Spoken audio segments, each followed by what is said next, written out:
नमस्कार दोस्तों। इतने सालों के वेट के बाद एनिमे के सबसे एक्साइटिंग स्पेक्टिकल्स में से एक का लॉन्ग अवेटेड कंटिन्यूएशन फाइनली वापस आ चुका है baby. Jujutsu Kaisen season 3 premiere होना स्टार्ट हो चुके हैं और आज हम पहले 2 एपिसोड का फुल ब्रेकडाउन और एनालिसिस करने वाले हैं। शॉर्ट में बोलूं तो मुझे लगता है कि ये जुजुत्सु काइजन का अब तक का बेस्ट सीजन ओपनिंग हो सकता है। तो अगर चैनल पर न्यू हो तो चैनल सब्सक्राइब कर लेना और वीडियो को लाइक एंड शेयर जरूर कर देना। तो चलिए बीट बाय बीट डिटेल में जाते हैं। ये है मेरी एनालिसिस कलिंग गेम के पहले 2 एपिसोड्स पर। हम डायरेक्टली पिकअप करते हैं सीजन 2 के एंडिंग से, जैसा कि एक्सपेक्टेड था। अगर तुम्हें रिफ्रेशर चाहिए तो हमने पहले ही सीजन 1 एंड 2 का कंबाइंड रिकैप अपलोड किया हुआ है, चेक कर लेना। एपिसोड शुरू होता है एक ब्यूटीफुली कॉम्पोज्ड सीन से, जहां कोई अपने हाथों से खून धो रहा होता है किचन में। ऑनेस्टली यहाँ का कॉम्पोजिशन और प्रोडक्शन मुझे काफ़ी ज़्यादा इंप्रेसिव लगा।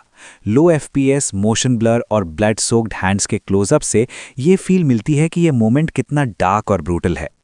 और हमें पता चल जाता है कि ये और कोई नहीं, यूजी इतादोरी है। फिर हम एक और सीन में जंप करते हैं जहां एक कर्स उसे पकड़ने की कोशिश करता है और यूजी एक बिल्डिंग से कई फ्लोर्स नीचे जंप मार देता है। वाओ! मुझे यहाँ सेंस ऑफ मोशन बहुत पसंद आया, सिर्फ कर्सेस के डिस्ट्रक्शन से नहीं बल्कि यूजी के मूवमेंट्स में भी। जब वो कर्स को स्नैप करता है या बिल्डिंग के थ्रू स्मैश होता है, हर हिट में वेट और इम्पैक्ट फील होता है। और सीन के एंड तक ओपनिंग से पहले हम देखते हैं यूटा ओकोत्सु यूजी को पिन कर लेता है। दोनों हैवी ब्रीदिंग कर रहे होते हैं और फिर सीन में कर्सेस का ब्लड स्प्रे होता है। बहुत ही इवेंजेलियन कोडेड लगा मुझे ये मोमेंट, और मापा का जेजे के वैसे भी रेफरेंसेस देने में मास्टर है। उसके बाद नया ओपनिंग आता है, बिल्कुल वही जो मैं जेजेके से एक्सपेक्ट करता हूँ। डिसेंट डांस टाइप म्यूजिक और काफ़ी सॉलिड विजुअल्स। ये ओपनिंग काफ़ी अच्छे से दिखाता है उन सब कैरेक्टर्स को जो कलिंग गेम में आने वाले हैं, और ऑनेस्टली डिज़ाइंस काफ़ी डाइवर्स हैं। अब मैं सीधा बोल देता हूँ, कुछ साल पहले मैंने पूरा जुजुत्सु काइजन मांगा पढ़ लिया था, मतलब मुझे कुछ इंपॉर्टेंट मोमेंट्स याद हैं, लेकिन सच बोलूं तो मुझे ऑलमोस्ट कुछ भी याद नहीं। तो मैं प्रैक्टिकली इसे एक एनिमे ओनली व्यूअर की तरह देख रहा हूं, जिसको बस कुछ मेजर स्पॉयलर्स पता हैं। तो मैं वो स्पॉयलर आपको बिल्कुल नहीं बताऊंगा जिससे आपका इंटरेस्ट कम हो या खत्म हो। तो वापस स्टोरी को कंटिन्यू करते हैं। हम जेनिन क्लैन को देखते हैं जो माकी की डेथ पर बात कर रहे होते हैं, और तुरंत क्लैन पॉलिटिक्स स्टार्ट हो जाती है, classic JJK. Zenin elders almost directly बोल देते हैं कि विमेन फाइट करने के लिए नहीं होती बल्कि सबमिसिव बेबी मेकर्स होती हैं। सीधी बात, ये बंदा मरना चाहिए, वो भी बहुत ज़्यादा गंदे तरीके से। नाओया अपने अंकल के सामने डिक्लेयर करता है कि वो नेक्स्ट हेड बनेगा। ओगी ब्लेड ड्रॉ करता है। रीज़न यह है कि एक विल रीड होने वाली है जिसमें मेगुमी को 27th हेड बनाया गया है। एसेट्स सब उसके कंट्रोल में होंगे, ओगी और जिनीची की अप्रूवल के साथ। और अगर गोजो या तो मर जाता है या हार जाता है तो मेगुमी फुशिगुरा को क्लैन का हेड बना दिया जाएगा। ऑब्वियसली नाओया को गुस्सा आता है, उसको लग रहा था पावर सीधी उसके पास आ जाएगी। उसे पता चलता है कि मेगुमी सुकुना के वेसल के साथ है, तो वो डिसाइड करता है दोनों को मार दो, मेगुमी और यूजी।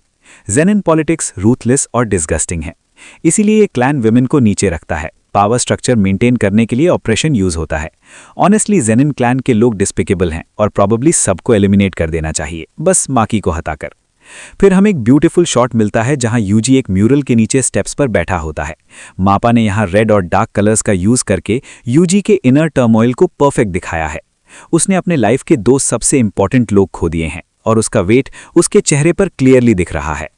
चोसो आता है अपने नए भाई को चेक करने। वो कहता है सुकुना की पावर यूजी के अंदर ग्रो कर रही है और सजेस्ट करता है जुजुत्सु हाई वापस चलने को, पर यूजी मना कर देता है क्योंकि सुकुना मेगुमी के थ्रू कुछ प्लान कर रहा है और शिबुया इंसिडेंट का गिल्ट उसे चैन से रहने नहीं देता।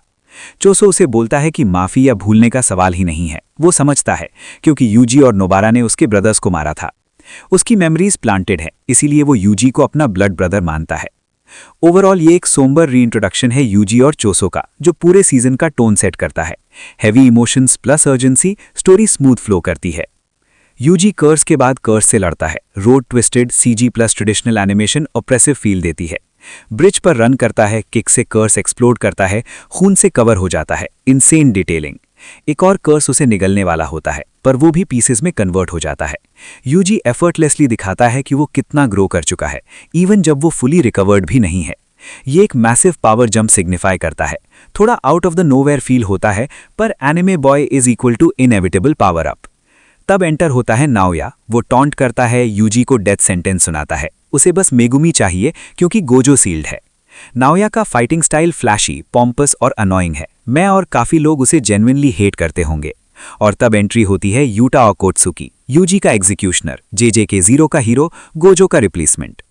डिसीजन होता है स्प्लिट होने का। चोसो नाओया से लड़ेगा, यूजी यूटा से भागेगा। यूटा और यूजी का स्वर्ड टू हैंड कॉम्बैट एक थिएटर में होता है जो स्ट्रीट्स तक स्पिल होता है। Cinema vibes, loved it. Utah basic moves करता है पर लेवल टेरिफाइंग होता है। गोजो इन्फिनिट एनर्जी है, यूटा नहीं, पर फिर भी वो नंबर 2 है। यूजी नाइफ यूज करता है, नाइफ ब्रेक हो जाती है, उसका मिड सेक्शन स्लाइस हो जाता है। That hurt. और तब रीका अपीयर्स, गूज़बम्प्स। मापा ने टाइम स्टॉप का फील इनसेन बनाया है। Blood flow, credits roll, fight exceptional थी। ये एपिसोड जेजेके का परफेक्ट समरी है। Great fights, animation, twists, characters entry after entry, जैसे 80s रेसलिंग में 800 लोग इंटरफेयर करते हैं। Soundtrack modern battle anime में बेस्ट है। स्टोरी कभी कभी वीक होती है पर फन लेवल अनमैच्ड है। Episode 1 easily best opening episode है जेजेके का। एपिसोड 2 पे जंप करते हैं। दोनों एपिसोड्स एक साथ प्रीमियर होना जरूरी था, वरना क्लिफ हैंगर अनबेरेबल होता। निट्टा आराई व्हीलचेयर में त्सुबिकी फुशिगुरो को ले जा रही होती है। यूटा यूजी को ब्लेड से स्टैब करता है। सुकुना अंदर इम्पेशेंट हो रहा है। नाओया वर्सेस चोसो फाइट, एनिमेशन थोड़ा वन पीस लाइक लगता है पर काम करता है। नाओया इतना फास्ट है कि चोसो स्टमक में स्टैब्ड हो जाता है।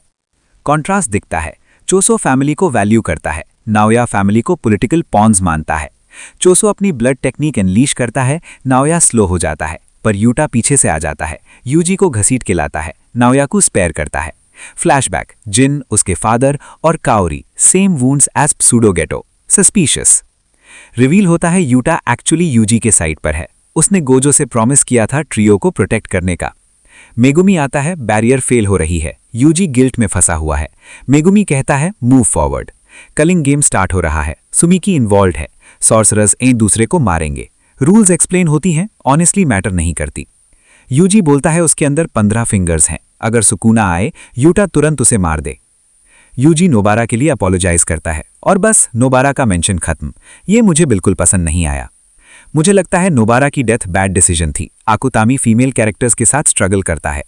चोसो के ब्रदर्स की बॉडीज रिवील, माकी अलाइव है स्कार्स के साथ, यूकी त्सुकुमु भी हैं। मास्टर टेंजन का reveal, what a twist. Overall episodes fantastic हैं, बस नोबारा इशू अनरिजॉल्व्ड है। एनिमेशन किलर है, story simple, action peak. Season 3 के लिए मैं जेन्युइनली हाइप्ड हूं।